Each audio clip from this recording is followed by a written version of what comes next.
저는 오늘 여러분과 함께 디모데후서 2장 15절을 본문으로 분별하며 삽시다, 이런 제목으로 은혜를 나누기 원합니다. 오늘이 7월의 마지막 주일입니다. 우리는 7월에 들어서면서 2025년의 후반부를 시작하면서 예수 그리스도의 대속과 구속과 성령의 은혜에 감격함으로 사랑의 확증의 은혜를 누리고 살자는 결단을 했습니다. 지나온 반년에 자신의 삶을 돌아보아 살피고 점검하면서 우리 인생이 시한부 인생이라는 것을 깨닫고 잊지 말고 살자고 말씀을 나누었습니다. 이제 오늘은 7월을 마무리하며 하나 더 여러분에게 제안합니다. 하나 더 우리가 분별력 있는 삶을 살자는 말씀을 나누고자 합니다. 가장 위험한 것이 분별력이 없는 것입니다. 무분별한 것이 가장 무섭고 악한 것이 됩니다. 요즘 문제가 심각하게 대두되고 있는 동성애나 동성혼이 바로 무분별한 악입니다. 가장 더러운 것이 이 세상에서 인정받기를 원하지만 여러분, 무엇보다도 분명하게 구별되어야 할 것이 사람의 성별입니다. 왜냐하면 사람의 성별이 생명의 근원이 되기 때문입니다.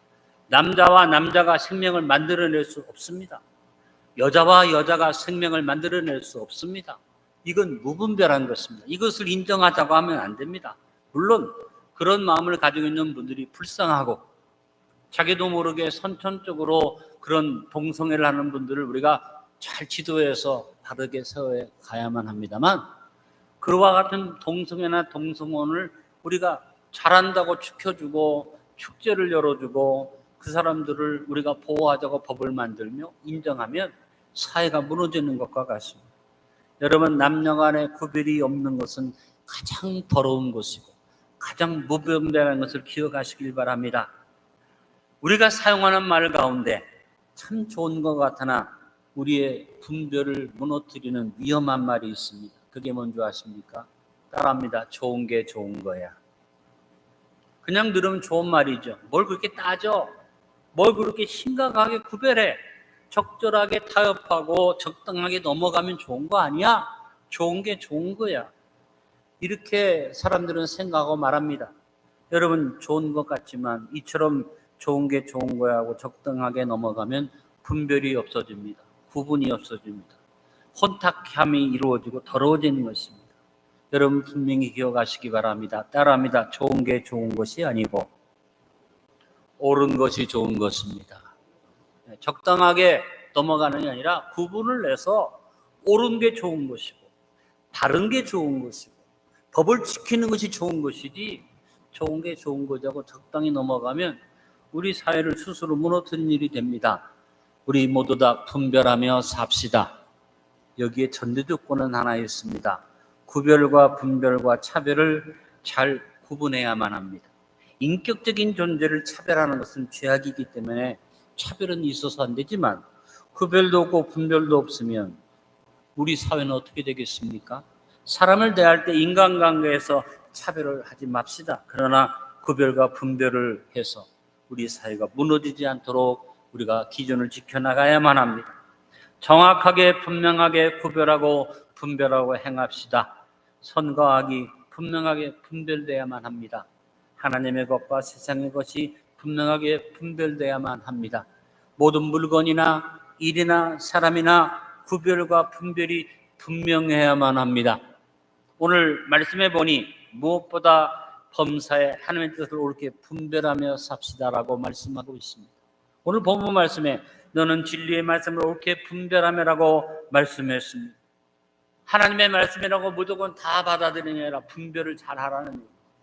또 어떤 일이든지 말씀으로 분별하고 나가라는 말입니다. 우리는 언제나 판단의 기준을 어디에 둡니까? 옳은 일이냐 그런 일이냐 선이냐 악이냐, 여기에 우리 판단의 기준을 둡니다. 선과 악으로 분별하고 판단하는 것은 다른 분별력처럼 보이지만 이 기준은 사실은 애매모호한 것입니다. 여러분, 옳고 그른 것의 기준이 어디 있습니까? 선과 악의 기준이 어디 있습니까?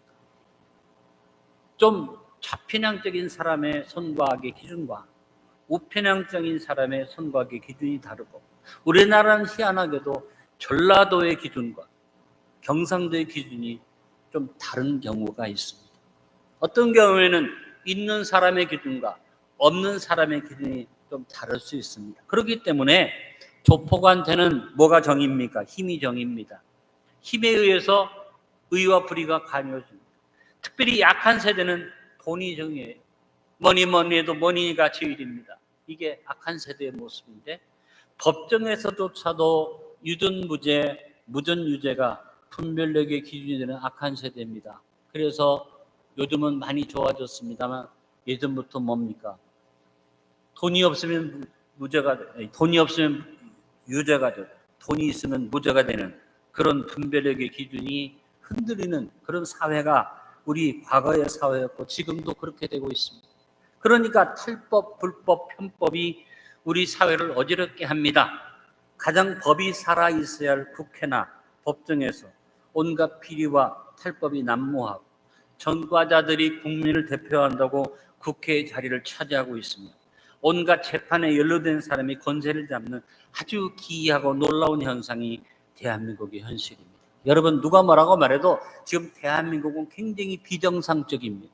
근데 이런 비정상적인 사회 속에서 정신을 차려서 그나마 분별력을 가지고 우리가 이 나라를 기도하고 살아가야지 여기서 분별력조차 또 잊어버리면 얼마나 우리 대한민국 사회가 어지럽게 되겠습니까? 선악의 기준은 사람이 있지 않습니다. 가장 무슨 오해가 선악의 기준을 사람의 판단에 두는 것입니다. 이스라엘의 지혜 왕인 솔로몬이 왕이 되었을 때 제일 먼저 1,000번제를 하나님께 드려서 자신의 최우선 순위를 하나님을 섬기고 경배하는 것으로 분명하게 했을 때 하나님께서 솔로몬 왕에게 축복하시고 네가 원하는 것이 무엇이냐고 물어보셨습니다. 그때 솔로몬 왕이 열왕기상 3장 9절에서 드린 기도는 분별력에 매우 귀한 기준이 됩니다. 솔로몬이 기도하기를 누가 주의 이만한 백성을 재판할 수 있사오리까 듣는 마음을 종에게 주사 주의 백성을 재판하여 선악을 분별하게 하옵소서. 솔로몬은 선악의 분별력이 필요하다고 말하는데 그는 선악의 분별만 말하는 게 아니라 이것이 사람으로부터 오는 것 아니라 선악의 분별을 주는 지혜가 하나님으로부터 온다는 그가 하나님 앞에 분명한 기준을 가지고 기도했습니다. 솔로몬의 요구는 뭡니까? 선악 분별이 아니라 하나님의 뜻이 무엇인지를 분별하는 것인 겁니다. 우리도 선이냐 악이냐의 판단 기준을 두지 말고 하나님의 뜻이냐 아니냐의 판단 기준을 두는 바른 기준을 세우고 삽시다. 로마서 12장 2절에 바울이 고백했습니다. 너희는 이 시대를 본받지 말고 네 마음을 새롭게 함으로 변화를 받아 하나님의 선하시고 기뻐하시고 온전한 뜻이 무엇인지 분별하도록 하라. 이 악한 세대에 아무리 기준을 세워도 왔다 갔다 하는 기준에 의해서 이 시대를 본받는 분별력을 가지고 잘했다고 생각하지 말고 하나님의 선하신 뜻, 하나님의 기뻐하시는 뜻 하며 온전하신 뜻을 분별하는 하나님의 뜻을 분별하는 지혜를 가지라고 바울이 말한 것입니다. 우리는 출입을 알지 못하고 하나님이 우리에게 맡기신 우리의 삶은 하나님의 주권 안에 있는 것이기 때문에 우리는 언제나 분별의 기준을 하나님의 뜻에 두고 살아가야만 합니다. 선과 악의 기준이 내 생각이 있으면 안 됩니다. 언제나 나의 선악의 기준은 한쪽으로 칠 수 있다는 것을 잊지 말고 하나님의 뜻을 구하며 삽시다. 요즘 우리나라에서 많이 듣는 얘기, 또 그 중에서도 저는 개인적으로 그 얘기가 나올 때마다 저런 얘기는 안 나왔으면 좋겠다고 생각하는 게 있습니다. 그게 바로 국민의 눈높이라는 얘기입니다. 많은 사람들이 걸핏하면 국민의 눈높이라고 말합니다. 여러분, 국민의 눈높이가 뭡니까? 우리 대한민국의 눈높이가 반으로 딱 나눠져 있습니다. 선거를 통해서 나타난 것처럼 반쪽이에요. 국민의 눈높이를 어디다 맞출 수가 없어요. 또 그것이 아니라 할지라도 우리 경상도 사람들의 눈높이와 전라도 사람들의 눈높이는 똑같을 수가 없는 상황입니다.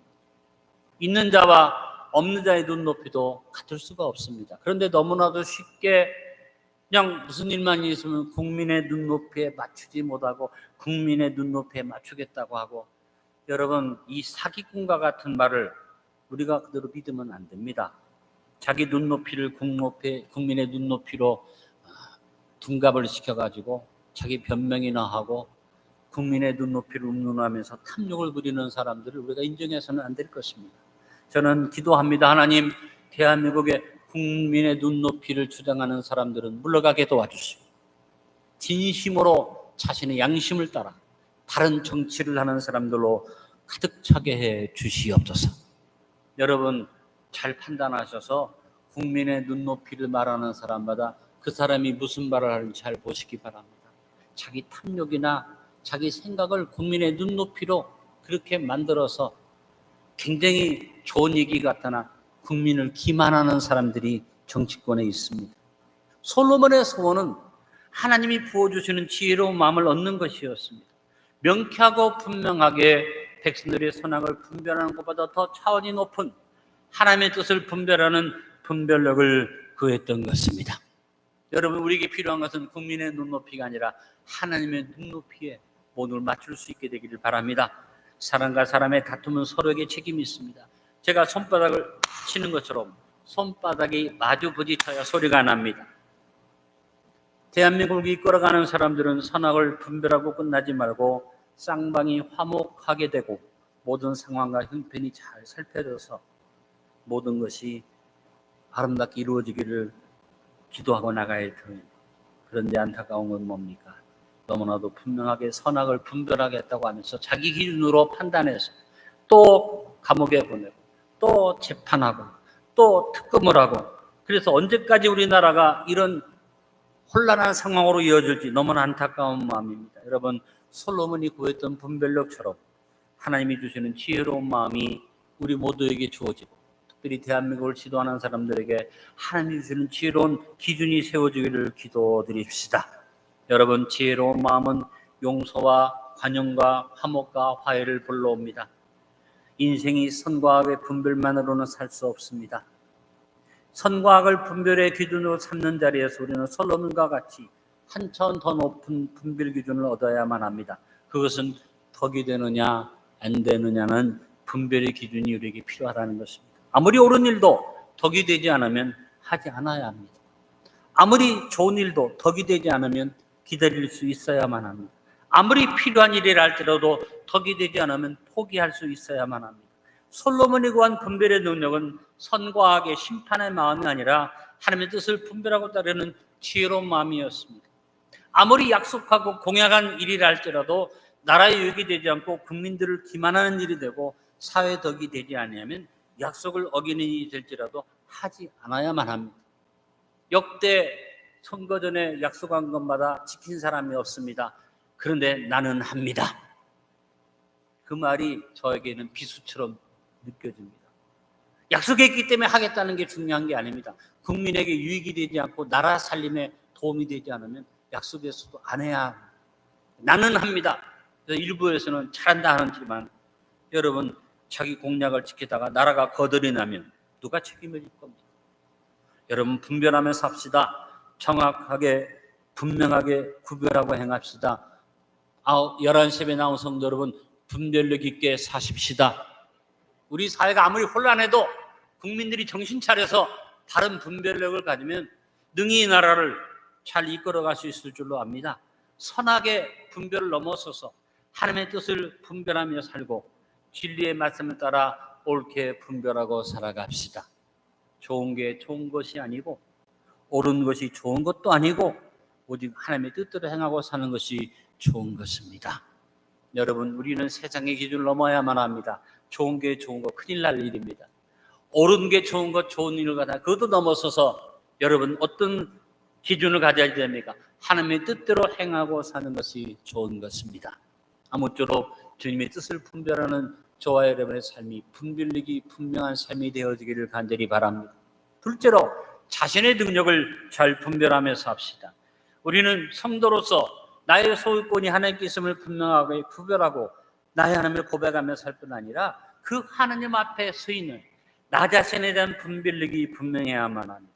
가장 아름다운 분별력은 자신에 대한 분별력입니다. 한 치 앞도 내다보지 못하고 자신의 생명조차도 마음대로 하지 못하는 연약한 존재가 자신의 능력을 분별하지 못하고 자기 멋대로 자기 중심적으로 사는 것은 오늘 우리의 문제입니다.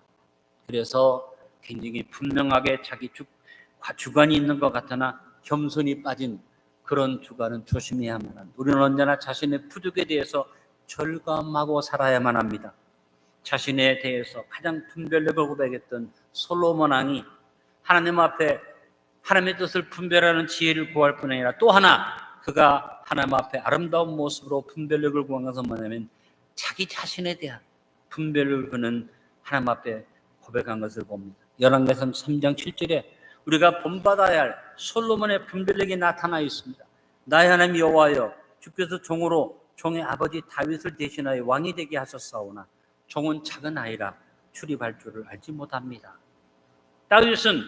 솔로몬은 나의 하나님 여호와를 고백하면서 자신의 소유와 주권이 하나님으로부터 왔다는 것을 고백하고 주께서 종으로 종의 아버지 다윗을 대신해서 왕이 되게끔 주님이 나를 세우셨습니다라고 고백했습니다.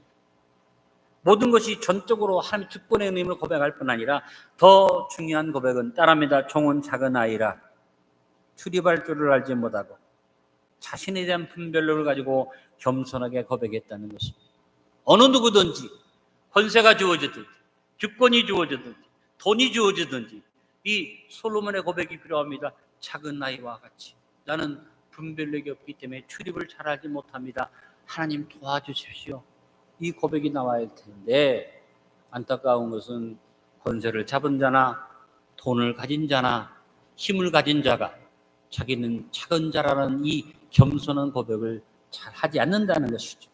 솔로몬 왕은 하나님을 경외하여 들었더니 마음이 있었고 자신에 대한 분별력이 분명해서 겸손함을 잃지 않았기 때문에 그런 열왕기상 3장 8절에서 말합니다. 주께서 택하신 백성 가운데 있나이다. 그들은 큰 백성이라 소유가 많아서 셀 수도 없고 기록할 수도 없습니다. 나는 어린아이와 같은데 하나님 맡기신 입에서 너무나 많습니다. 얼마나 겸손한 모습으로 자신을 분별하고 기도했던 이 솔로몬을 우리는 품받아 나가야만 할 줄 압니다. 오늘 우리가 읽은 본문에도 우리 자신에 대한 바른 분별력의 기준을 본문이 제시해주고 있습니다. 부끄러울 것이 없는 일꾼으로 인정된 자로. 그렇습니다. 항상 하나님이 우리를 인정해 주신 은혜를 잊지 말아야만 합니다. 내가 잘나고 똑똑한 게 아닙니다. 하나님이 인정해 주신 은혜입니다. 무엇보다 나를 짐승처럼 살지 않도록 사람으로 인정해 주시고 때로는 짐승과 같은 행위를 해도 사람으로 여겨주시는 은혜, 여러분 가정에서부터 남편으로 인정받게 하신 은혜, 아내로 인정받게 하신 은혜, 사실은 남편답지 못하고 아내답지 못한 행위들이 우리에게 얼마나 많이 있어요. 특별히 자식 앞에서 부모의 자격이 없는 우리가 부모로 인정받는 은혜, 감격적인 겁니다. 나 자신을 분별하면서 겸손하게 하나님이 오늘 나로 하여금 이 자리에 있게 하셨다. 하나님의 은혜를 생각하면서 자신의 능력에 대해서 되지 못하게 교만하지 말고 겸손함으로 나를 인정해 주시는 하나님께 감사드리며 삽시다. 오늘 나에게 왜 이 자리를 주셨는가? 오늘 나에게 왜 이 힘을 주셨는가? 오늘 나에게 이 권세를 왜 주셨는가를 생각하면서 작은 아이라 내가 분별력이 없습니다. 나를 분별하는 그런 겸손의 지혜가 작은 사람부터 큰 사람까지 우리 모두에게 있기를 바랍니다. 다른 사람과 비교하지 마시고 자신을 잘 분별하며 겸손하게 삽시다. 부끄러울 것이 없는 일꾼으로 인정된 자라는 감격으로 분별력 있게 삽시다. 안디옥교회 성도 여러분, 11세에 나온 성도 여러분, 다시 한번 부탁합니다. 분별력을 가지고 삽시다. 담임 목사로서 분별력을 가지고 하나님, 부족한 너를 하나님으로 세우셨는데 41년을 이 교회를 섬기게 하신 것 내 힘이 아니라 하나님의 주권이었습니다. 내가 겸손하게 고백할 수 있어야 할 것입니다. 여러분도 마찬가지입니다. 항상 나 자신을 분별하는, 자기의 능력을 분별하는 분별력이 여러분에게 있어서 겸손한 아버지, 겸손한 남편, 겸손한 어머니, 겸손한 부모, 겸손한 자녀로 저 앞에 설 수 있기를 간절히 바랍니다. 또 하나, 무엇보다 우리의 소유권을 잘 분별하며 삽시다. 우리의 삶에서 소유의 분별이 명확해야 다툼이 생기지 않습니다. 소유권이 참 중요합니다. 그래서 특허권이라는 게 생기고 요즘에는 지적 소유권까지 그 분별이 요구되고 있습니다. 우리가 우리의 소유권을 분명하게 인식하고 소유권을 인정받을 수 있는 법적 근거를 분명하게 가지고 있지 아니하면 사기당하거나 억울한 일을 당하게 됩니다. 그래서 소유권을 증명해주는 인감증명, 인감도장이 참 중요한 것이죠. 분명히 내 건데 도장 한번 잘못 주면 뺏긴다 그 말이에요. 지적 소유권도 그런 경우가 있죠. 우리 성가대가 오늘 찬양을 아주 잘했습니다. 근데 과거에 우리 교회에서 어떤 일을 했느냐. 악보가 나오면 좋은 곡을 받으면 그 책을 찢어가지고 카피를 해서 이 책을 살려고 생각 카피를 해서 성가대가 왜 예산이 부족하니까. 요즘은 그러다가 큰일 납니다. 우리 안디옥교도 그렇지 않고 이번에 책을 산 것을 내가 잘했다고 생각하는데 출판사가 열심히 악보를 수집을 해갖고 책을 만들어 내놓으면 돈 주고 당연히 사야 하는데 그걸 갖다가 카피해가지고 책은 안 사고 나눠서 써버리면 출판사가 망하면 그 다음에 악보를 만들어내는 회사가 없어지면 어떻게 악보를 구하겠습니까? 이런 것들이 하나의 소유권의 분쟁이 되죠. 우리 안디옥교도 이번에 성가대가 책자를 구입한 것을 제가 인도를 하면서 참 잘한다 생각했습니다. 왜냐하면 남의 악보를 갖다가 막 카피해갖고 막 써버리면 돈은 안 들겠지만 그건 하나님 앞에서나 이 세상 앞에서나 부끄러운 일, 교회가 그런 일을 하면 안 되죠. 우리의 소유권을 잘 분별하는 삶의 자세에 대해서 오늘 본문에 좋은 교훈을 주었습니다. 따라합니다. 자신을 하나님 앞에 드리기를 힘쓰라. 하나님의 은혜와 사랑 안에 내가 축복받는 걸 알고 우리 소유권이 하나님이 있음을 알고 하나님께 드리기를 힘쓰는 그런 삶을 우리가 살아야만 분별력 있는 사람이라고 볼 수 있습니다. 사람이 똑똑한 것 같으면서도 어리석어서 자신의 소유권이 하나님께 있음을 확실하게 하지 않으므로 결국은 죽을 때 모든 사람이 빈손으로 갑니다. 이 세상의 갑부 재벌도 빈손으로 갔습니다. 어떤 권세자도 빈손으로 갔습니다. 그래서 예수님이 경고하셨어요. 요한복음 10장 10절에 도둑이 오는 것은 도둑질하고 죽이고 멸망시려는 것뿐이요 내가 온 것은 양으로 생명을 얻게 하고 더 풍성히 얻게 하라는 것이라. 도둑이 와서 우리에게 죽음을 가져오고 다 뺏어가는데 예수님이 오신 것은 우리에게 영원한 생명을 주실 뿐 아니라 천국에 가서 하나님이 주신 상급을 누리는 축복을 주신다는 얘기입니다. 이 자리에 모이신 성도 여러분, 소유권을 하나님께 인정해 드림으로 생명을 얻어 더 풍성히 있는 복된 삶을 누리시길 바랍니다. 우리가 소유권을 하나님께 두고 삽시다. 그리하면 다 잃고 가는 것 같으나 천국에서 우리의 소유가 인정이 된다고 성경이 말합니다. 마태복음 6장 19절 20절에 너희가 너희를 위하여 보물을 땅에 쌓아두지 말라. 거기는 좀과 동록이 해하며 도둑이 구멍을 뚫고 도둑질하느니라. 오직 너희를 위하여 보물을 하늘에 쌓아두라. 거기는 좀이나 동록이 해하지 못하며 도둑이 구멍을 뚫지도 못하고 도둑질도 못하느니라. 우리 예수님이 안타까운 마음으로 경고하신 말씀을 기억하시기 바랍니다. 그래서 우리 성도들의 삶에서 나의 하나님이라는 고백은 매우 중요합니다. 이 고백은 하나님을 주인으로 자신을 종으로 고백하는 나의 소유권이 하나님께 있다는 것을 고백하는 귀한 고백이 됩니다. 나의 하나님이라는 이 고백이 참으로 아름답지만 그러나 이 고백의 의미 속에 숨겨진 소유권이 어느 편에 있느냐에 문제가 생기는 것입니다. 유아적인 사람은 언제나 자기 중심으로 생각합니다. 이기적인 판단을 기준 유아적인 사람은 언제나 내 편이냐 아니냐 내 것이냐 아니냐의 기준을 두고 판단합니다. 옳고 그른 것을 논하기 전에 좋고 나쁜 것을 말하기 전에 코드가 자기와 맞느냐 안 맞느냐의 기준에 판단을 둔다는 것입니다. 유아적 행동을 하면서도 자기가 가장 성숙된 생활을 하셨다고 자부하고 자기 중심적으로 삽니다. 오늘 우리 사회가 시끄러운 이유가 뭡니까? 전부 다 유아적인 기준으로 내 편, 내 것, 내 생각, 내 당, 내 주관, 내 사상 여기에 매여 있기 때문입니다. 우리 사회가 시끄러운 이유가 거기 있기 때문인 것입니다. 여러분, 소유권은 우리에게 있는 것 아닙니다. 하나님께 소유권을 두고 우리가 늘 고백할 수 있기를 바랍니다. 나의 하나님이라는 고백은 나의 주인이 하나님이시라는 고백이 되어야만 합니다. 바울이 유라굴로의 관봉 속에서 나의 하나님을 바르게 고백했습니다.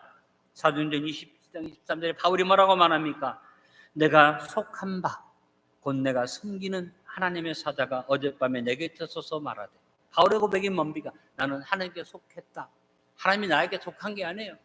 또 내가 섬기는 하나님, 분명한 소유권을 하나님께 두고 그가 고백한 것을 봅니다. 오늘 11시에 나온 성도 여러분, 여러분의 소유권의 기준은 어디 있습니까? 여러분도 소유의 기준을 내 편이냐 아니냐, 내 것이냐 아니냐에 두고 사십니까? 여러분, 하나님 편이냐 아니냐, 하나님의 것이냐 아니냐에 여러분 기준을 두고 분별하며 사시기를 바랍니다. 여러분의 시간과 물질과 자신의 존재의 소유권을 하나님께 두고 삽시다. 주일 성수와 11조의 삶을 철저하게 지키고 삽시다. 언제나 자신을 하나님 앞에 드리기를 힘쓰며 삽시다. 11시 예배 성도 여러분, 분별하며 삽시다. 오늘 말씀의 결론을 맺습니다. 언제나 돌아보아 살피고 점검하는 삶을 삽시다. 시한부 인생임을 깨닫고 잊지 말고 삽시다. 분별력 있는 삶을 삽시다. 오늘 주신 말씀 세 가지 이렇게 분별하며 삽시다. 자신의 능력을 잘 분별하며 삽시다. 소유권을 잘 분별하며 삽시다. 오늘 주신 본문의 말씀 디모데후서 2장 15절을 다시 한번 우리 합독하고 설교를 마무리하겠습니다. 너는 진리의 말씀을 옳게 분별하며 부끄러울 것이 없는 일꾼으로 인정된 자로 자신을 하나님 앞에 드리기를 힘쓰라. 아버지 하나님, 우리 안적의 모든 성도들이 치료를 정리하면서 자신을 돌아보아 살필 뿐 아니라 시한부 인생임을 기억할 뿐 아니라 오늘 말씀처럼 분별력 있는 삶을 살기를 기도합니다. 무엇보다 범사에 하나님의 뜻을 옳게 분별하며 살게 하시고 내 자신의 능력을 잘 분별하여 겸손한 마음으로 살게 하시고 내 소유권을 잘 분별함으로 언제나 자신의 모든 것을 하나님께 드리기를 힘쓰는 복된 삶을 누리는 우리 안정 모든 성도들로 축복하여 주옵소서. 분별 없이 세상 따라 좋은 게 좋은 거야 이렇게 넘어가지 않게 하시고 하나님의 뜻대로 사는 것이 가장 좋은 일임을 기억하면서 분별력 있는 삶을 살아 우리의 삶을 잘 분별하게 하여 주옵소서. 우리 사회가 분별력이 모호해지고 기준이 모호해지고 엉망진창처럼 우리 사회가 섞여버려서 무엇이 은지 무엇인지 불은지 무엇이 좋은 일인지 무엇이 나쁜 일인지를 모르면서 심지어는 남자와 여자의 구분투자 없이 분별 없이 살아가는 이 시대가 됐는데 이와 같은 상황 속에 우리 믿는 자들이 정신을 바짝 차리게 하시고 분별력 있는 삶을 살아서 주님이 나에게 말씀하신 대로 순종하는 아름다운 삶을 누리게 하여 주옵소서. 예수님의 이름으로 기도합나이다. 아멘.